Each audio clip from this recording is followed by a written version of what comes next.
Hello friends, this is Jay Kumar from Nagpur and welcome to my YouTube channel Biofloc Practical Learning. Today I am going to share with you some important information about Biofloc fish farming. So before start the video, subscribe the channel and click the bell icon for the notification. So let's start the video. तो दोस्तों आज के topic में हम लोग IMC के बारे में बात करने वाले हैं। जब भी IMC शब्द आता है तो हमारे जहन में, हमारे दिमाग में रहू, कतला, मृगल और कार्प का ही ख्याल आता है। तो ये काफ़ी हद तक सही भी है। तो आज हम लोग डिटेल में जानने की कोशिश करेंगे कि IMC में जो काउंट होने वाली मछली है, जो IMC कैटेगरी में आती है, उसमें कौन कौन सी मछली है, क्या मछली के प्रकार है, क्या उनका बॉडी स्ट्रक्चर है, कैसा उनका फीडिंग हैबिट है और ग्रोथ उनकी कैसी है और कैसा उनका नेचर है, क्या हम उसे बायोफ्लॉक में कर सकते हैं, अगर कर सकते हैं तो डेंसिटी कितनी होनी चाहिए या फिर वो सिर्फ पाउंड के लिए बनी है। आज हम लोग इस वीडियो में इसी बारे में जानने की कोशिश करेंगे।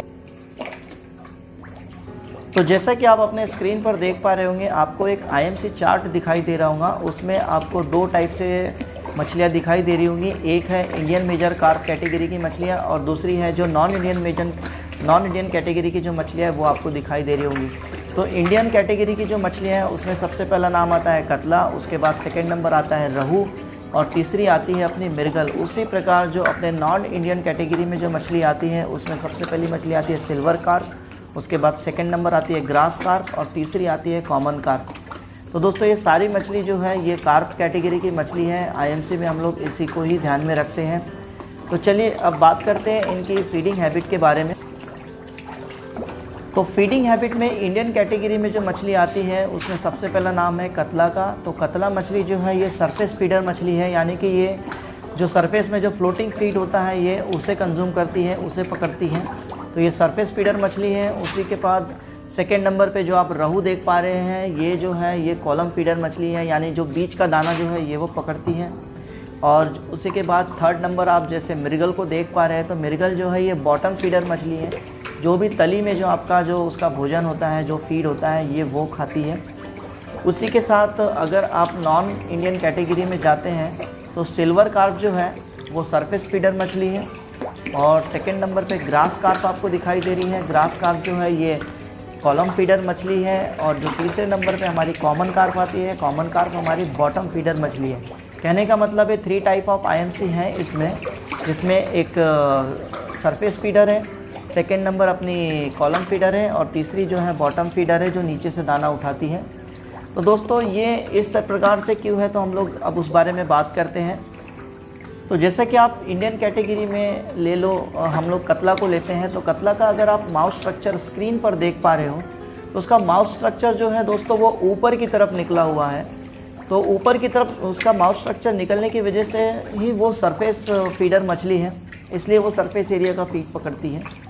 और सेकेंड नंबर अगर आप रहू को देख पा रहे हो तो रहू का जो माउथ स्ट्रक्चर है वो बिल्कुल सीधा स्ट्रेट है, इसलिए वो स्ट्रेट फीडर मछली है। और उसी प्रकार मृगल को अगर आप देख रहे हो तो उसका जो माउथ स्ट्रक्चर आप स्क्रीन पर ध्यान से देख पा रहे हो तो उसका जो माउथ स्ट्रक्चर है वो नीचे की तरफ में है, इसलिए वो बॉटम फीडर मछली है। उसी प्रकार नॉन इंडियन कैटेगरी में अगर आप सिल्वर कार्प को अगर आप देख रहे हो तो सिल्वर कार्प का जो माउथ स्ट्रक्चर है वो ऊपर की तरफ है, इसलिए वो जो है वो सरफेस फीडर मछली है। सेकेंड नंबर जो अपनी ग्रास कार्प है उसका अगर माउथ स्ट्रक्चर आप बिल्कुल IMC की तरह सीधा देख पा रहे हो, रहू की तरह सीधा देख पा रहे हो, तो वो रहू की तरह सीधा होने की वजह से वो जो है वो कॉलम फीडर मछली है, यानी बीच का दाना उठाने वाली मछली है। और उसी प्रकार अभी नीचे अगर हम लोग आते हैं कॉमन कार्प की तरफ, तो कॉमन कार्प का अगर आप माउथ स्ट्रक्चर ध्यान से देखो तो उसका माउथ स्ट्रक्चर डाउन की तरफ है। इसका मतलब ही ये है कि वो बॉटम फीडर मछली है, नीचे से दाना उठाने वाली मछली है।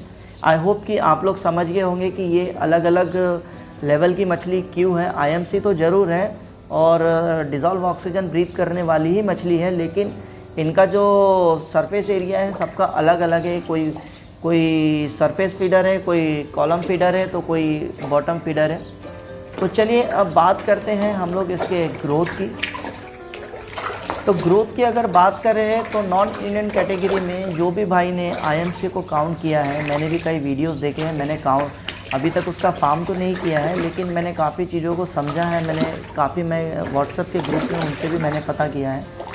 तो आईएमसी में जिन्होंने भी इंडियन कैटेगरी की जो आईएमसी फार्म की है उसमें सबसे अच्छा रिज़ल्ट जो है वो कतला का है, क्योंकि वो सरफेस फीडर मछली है और सरफेस हम लोग फ्लोटिंग फीड ही जो है हमारे बायोफ्लॉक टैंक में डालते हैं।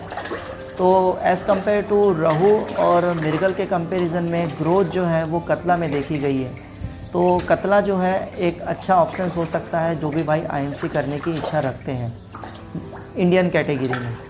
उसी के साथ अगर आप नॉन इंडियन कैटेगरी की बात करें तो उसमें ये पाया गया है कि सिल्वर कार्प और ग्रास कार्प के कंपैरिजन में जो कॉमन कार्प है उसका जो ग्रोथ है वो काफ़ी अच्छा माना गया है as compare to silver carp और ग्रास कार्प के कंपैरिजन में। तो आपको इंडियन कैटेगरी से जो अपनी कतला मछली जो है वो आपको मिल जाती है और यहाँ से आपको कॉमन कार्प मिल जाती है। तो ये दोनों का ग्रोथ दोस्तों आईएमसी कैटेगरी में इन दोनों का ग्रोथ काफ़ी अच्छा है, लेकिन क्या डेंसिटी होनी चाहिए ये हम लोग आगे बात करेंगे। तो ओवरऑल बोलने का मतलब यही है कि अगर आप कभी इसका फार्म करने की कोशिश करें तो आप कोशिश करें कि कतला या कॉमन कार्प आप डालें और इनका सर्वाइवल रेशो भी एज़ कम्पेयर टू कतला का जो है रहू और मिर्गल के कंपैरिजन में काफ़ी अच्छा है। और वहीं उसी प्रकार अगर आप सिल्वर कार्प और ग्रास कार्प को कंपैरिजन करें कॉमन कार्प से तो कॉमन कार्प का जो सर्वाइवल रेशियो है वो भी काफ़ी अच्छा है। तो चलिए अब बात करते हैं इसके नेचर के बारे में। तो दोस्तों आईएमसी के अगर नेचर के बारे में हम लोग बात करें तो नेचर वाइज अगर आप देखोगे तो ये ज़्यादा क्राउडी एरिया में रहना ये मछली को बिल्कुल पसंद नहीं है। अगर इसे आप ज़्यादा क्राउड करके रखोगे तो इसके परफॉर्मेंस में कमी आती है और मोर्टेलिटी भी दिखाई देता है। और दूसरी चीज़ अगर इसका नेचर वाइज अगर इसकी तैराकी आप देखोगे जिस तरीके से ये पानी में स्विम करती है तो ये जिगजैग पोजीशन में भी स्विम करती है, अप एंड डाउन भी करती है, फ्रंट बैक भी करती है, स्ट्रेट भी करती है। तो इसकी वजह से इसे पता चल जाता है कि ये कितने बड़े एरिया में अभी जो है सर्वाइव कर रही है। और ज़्यादा डेंसिटी की वजह से और छोटी जगह होने की वजह से मछली जो है वो स्ट्रेस में आ जाती है।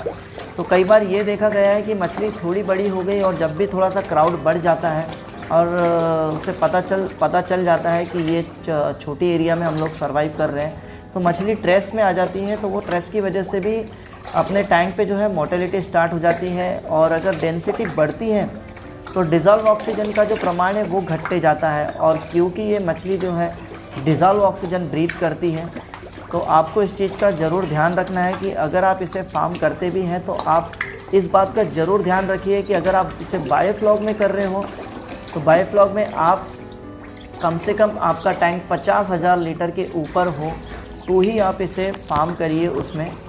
और अगर उससे छोटा हो तो मेरे हिसाब से आप ना ही करें तो ज़्यादा अच्छा है, क्योंकि इसका फिर आपको बहुत बेहतरीन परफॉर्मेंस देखने को नहीं मिलेगा।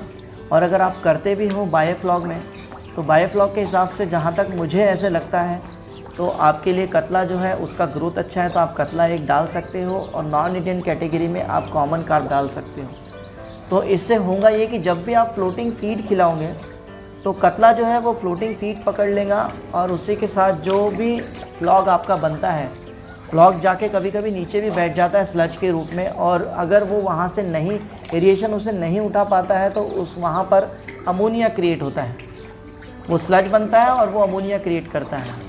तो यहाँ पर आपके कॉमन कार्प एक बहुत अच्छा ऑप्शन हो सकती है कि जो भी फ्लॉग अगर नीचे बैठता है तो वो कॉमन कार्प जो है वो उसे कंज्यूम कर सकती है। तो यहाँ पे आपका फीड यूटिलाइजेशन भी आ जाता है, क्योंकि जैसा कि हम सभी जानते हैं कि जो कैट फिश है वो फ्लॉग खाने में उतनी इंटरेस्टेड नहीं होती है। जहाँ तक के रिसर्च में ये दिखा है कि वो फ्लॉग को कंज्यूम नहीं करती है, लेकिन लोगों का ये भी मानना है कि आईएमसी जो है वो फ्लॉग कंज्यूम कर सकती है। तो यहाँ पर आपका फ्लॉग कॉमन कार्प जो है वो यूटिलाइज कर सकती है और कतला जो मछली है वो आपका इजीली जो आपका फ्लोटिंग फीड है वो उसे उठा लेंगी। तो कहने का मतलब है आपका रिसाइकल प्रोसेस जो है वो बहुत अच्छे से जो है वो गोइंग ऑन हो जाएगा, ना ही आपका अमोनिया बढ़ेगा और आपका फ्लॉग डेंसिटी भी जो है वो मेंटेन रहेगा। तो मेरे हिसाब से अगर बायोफ्लॉक में करें तो ज़्यादा क्राउडी ना करते हुए मेरे हिसाब से अगर आप 1 केजी मछली के लिए 25 से 30 लीटर पानी का एवरेज अगर आप पकड़ के चलते हो तो आप अगर 25 लीटर भी पकड़ लीजिए तो यानी आप ये मान के चलिए कि 10,000 लीटर के टैंक में आपको सिर्फ 400 पीस डालने हैं।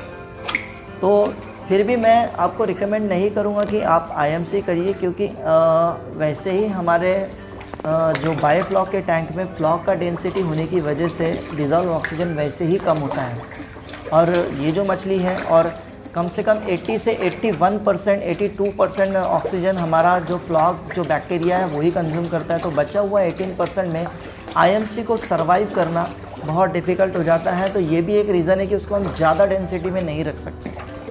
तो कहने का मतलब है कि जब आपका टैंक बड़ा हो, 50,000 के लीटर के ऊपर हो, तभी आप कोशिश करिए कि आप IMC में जाएं। और नहीं तो अदरवाइज़ कैटफिश में बहुत सारी वैरायटी है, आप बिल्कुल उसे कर सकते हैं और बहुत अच्छा प्रॉफिट ले सकते हैं। तो दोस्तों अब बात करते हैं पाउंड के बारे में। अगर ये कम डेंसिटी में मछली को रखना है तो बायोफ्लॉक में तो बहुत मुश्किल हो जाता है, क्योंकि हम लोग बायोफ्लॉक करते हैं इसलिए क्योंकि हाई डेंसिटी में मछली पाल सकें। तो वहाँ पर प्रॉफिट रेशो आपका कम हो जाएगा। तो IMC जो है, ऐसा नहीं है कि मछली अच्छी नहीं है। आज भी अगर इंडिया में आप कहीं पर भी चले जाइए तो सबसे ज़्यादा मार्केट में बिकने वाली अगर जो मछली है तो वो IMC है। हर आदमी इसे खाना पसंद करता है, बहुत ही अच्छा इसका मार्केट है और बहुत ही बढ़िया उम्दा मछली है ये। बस ये है कि बायोफ्लॉक में हाई डेंसिटी में नहीं कर सकते, इसलिए वो वहाँ पर ज़्यादा नहीं सर्वाइव कर पाती है और चल पाती है। लेकिन अगर आप इसे पाउंड में करते हो तो पाउंड में भी ऐसा कोई छोटा पाउंड मत करिए आपकी आपने 5,000 स्क्वायर फीट, 10,000 स्क्वायर फीट का पाउंड बना दिया और उसमें IMC डाल दी, तो उसमें आप ज़्यादा हाई डेंसिटी में वहाँ पर भी नहीं रख पाओगे, क्योंकि वहाँ पर तो पैरामीटर वैसे भी मेंटेन कम होते हैं। तो आपका ज़्यादा से ज़्यादा क्या है, आपका जो ज़मीन है वो ऑक्यूपाइड हो जाएंगी और क्या बोलते हैं उसका रेशो भी उतना नहीं मिलेगा और आपकी टाइम पीरियड भी आपको ज़्यादा चले जाएगा, उतना अच्छा परफॉर्मेंस नहीं दे पाएंगी वो। तो कहने का मतलब ये है कि आप इसको अगर फार्म करने की इच्छा रखते हैं तो जो गवर्नमेंट के जो तालाब होते हैं, जो नेचुरल पाउंड होते हैं, जो बहुत बड़े बड़े जो पाउंड होते हैं, आप उसमें इस IMC को जो है आप रोहू कतला जितनी भी कार्प मछली है उनको वहाँ पर आप फार्म करिए तो आपको बहुत बेहतरीन रिज़ल्ट मिलेगा। और वहाँ पर उसको आपका FCR भी कम आएगा। वो क्यों कम आएगा, क्योंकि जितनी भी IMC मछली है ये सारी जलीय वनस्पति जो है उसे कंज्यूम करना ज़्यादा पसंद करती है, क्योंकि ये नॉन वेजिटेरियन मछली है। फ्लोटिंग फीड भी लेती है, फीड भी खाती है, लेकिन इसको जलीय वनस्पति खाना ज़्यादा पसंद है। तो आप अजोला, डकवीट इनका भी यूज़ कर सकते हो पाउंड में, और वो ऑटोमेटिकली उस पाउंड में भी ग्रोथ होते रहेगा, वहाँ पर भी वो डबल होते रहेगा और अपनी जो IMC है वो उसे कंज्यूम करते रहेंगी। तो वहाँ पर आपका FCR भी घट जाता है, आपका ग्रोथ भी बहुत अच्छा मिलता है, मछली परफॉर्मेंस भी बहुत बढ़िया करती है। और मार्केट के बारे में तो मैंने आज भी बताया कि नंबर 1 मार्केट है। आप हाई वैल्यू फ़िश से भी, हाई वैल्यू जितनी भी मछली है उनसे भी अगर आप IMC का कंपैरिजन करेंगे तो सबसे स्पीड में बिकने वाली मार्केट में IMC मछलियाँ ही हैं। मेरे भी कई दोस्त हैं जो मछली का बिज़नेस करते हैं, तो वो खुद मुझे बताते हैं कि सबसे ज़्यादा IMC ही बिकती है उनके शॉप में। तो कहने का मतलब है कि जब भी आप IMC करें तो इस बात का ज़रूर आप ध्यान रखें। तो ये वीडियो बनाने का मकसद यही था दोस्तों, और आशा करता हूँ कि आपको जो मैंने जो समझाया है, मैं बहुत ज्ञानी नहीं मानता इस मामले में, क्योंकि मैंने IMC को फार्म नहीं किया है, लेकिन जितना मैंने समझा है तो मैंने सोचा है कि इसका एक वीडियो बनाते हैं। जो भी हमारे सब्सक्राइबर भाई है, अगर वो इसे करने की इच्छा रख रहे हैं या भविष्य में वो कभी करें तो उन्हें इसके माध्यम से हेल्प हो सके। और एक बात बोलना चाहूँगा, जो भी भाई किसी से भी उन्होंने ट्रेनिंग ली हो, अगर उन्हें बायोफ्लॉक कल्चर से रिलेटेड अगर किसी किस्म की दिक्कत हो तो वो ज़रूर मुझे व्हाट्सअप करिए, मैं समय रहते जवाब उसका ज़रूर दूंगा। और जिस भी ग्रुप में मैं शामिल हूँ, अगर मुझे नहीं भी पता तो उनसे जान के उनके समस्या का निवारण करने की मैं पूरी कोशिश करूँगा। So guys, I hope you learn so many things about from Bioflog. So if you like my work, please press the like button, subscribe the channel and click the bell icon for the notifications. So thank you for watching my video. जल्दी मिलता हूँ मेरी अगली update के साथ, तब तक के लिए जय हिंद, जय भारत, जय किसान।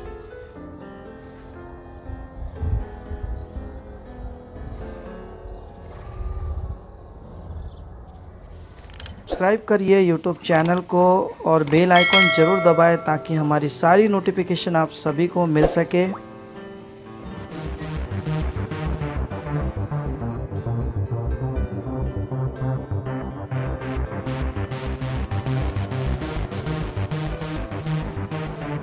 हैं।